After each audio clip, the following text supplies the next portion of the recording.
Hello good morning বন্ধুরা, সবাই কেমন আছো? আশা করছি সবাই অনেক অনেক ভালো আছো। তোমাদের আশীর্বাদে আমি অনেক ভালো আছি।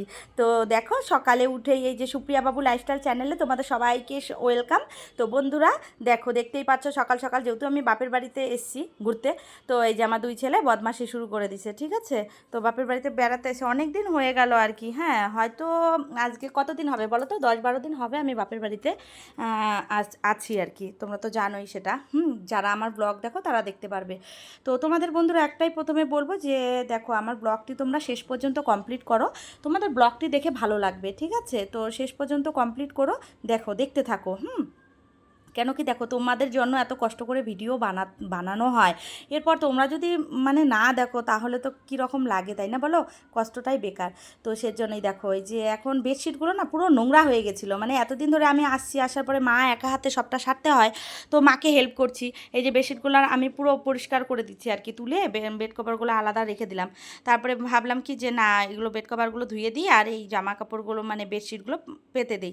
তারপরে পেতে দিতে, কেন কি দেখো, বাড়িতে বাচ্চা থাকলে জানোই তো, আর আমার দুই ছেলে আর এইদিকে আমার দাদার মেয়ে, ঠিক আছে, এরা তিনজনে মিলে এই বাড়ির অবস্থা একদম শেষ করে দেয়। কেন কি দেখো, মা বাবা একাই থাকে কিন্তু, হ্যাঁ, ওদের বাড়িঘর পরিষ্কারই থাকে, কিন্তু আমার দুই ছেলে আর আমার ভাস্তি যদি আসে তাহলে বাড়ির অবস্থা একদম শেষ।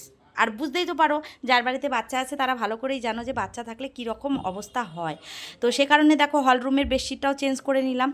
তারপরে বাবা মার যেই ঘরে থাকে বেডরুম, সেটারও পরিষ্কার করে দিলাম। কেন কি বেডশিটগুলো না, মানে দেখো বর্ষার সময় এখন আর একটু নোংরা হলেই যেন কেমন লাগে।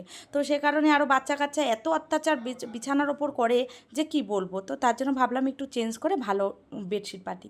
তো সেটাই মাকে আর কি হেল্প করছি করতে করতে। তারপরে দেখো, এদিকে আবার আমার মাও যাবে আর কি, বেড়াতে যাবে। তোমরা দেখতেই পারবে, তোমরা ব্লগটি দেখতে থাকো। আর তোমাদের আমি একটাই রিকোয়েস্ট করব, দেখো বন্ধুরা, আমার ব্লগটি তোমাদের দেখে যদি ভালো লাগে তো প্লিজ আমার চ্যানেলটিকে তোমরা সাবস্ক্রাইব করে দিও।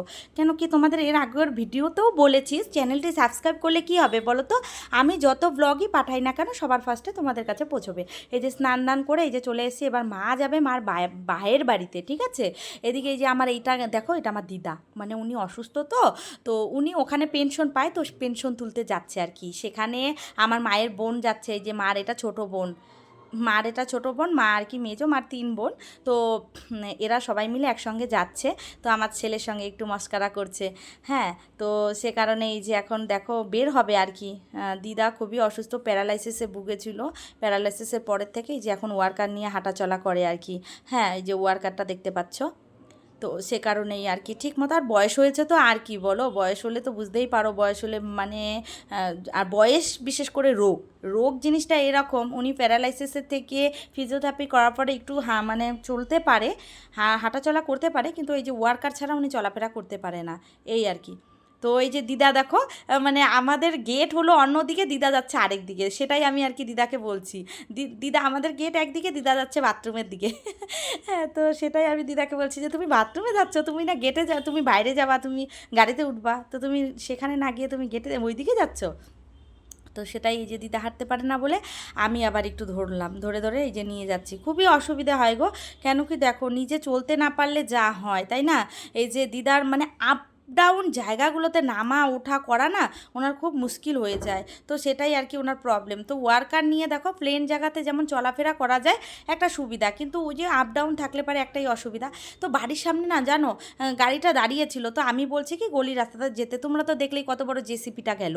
কেন কি গলির রাস্তা তো, মানে এত গাড়ি জার্নিং করে এই রাস্তাটা দিয়ে, কেন কি এইটা দিয়েই মার্কেটে যেতে হয়, মেন রাস্তা বললেই চলে। তো সে কারণেই দেখো পাবলিকের কত ভিড়।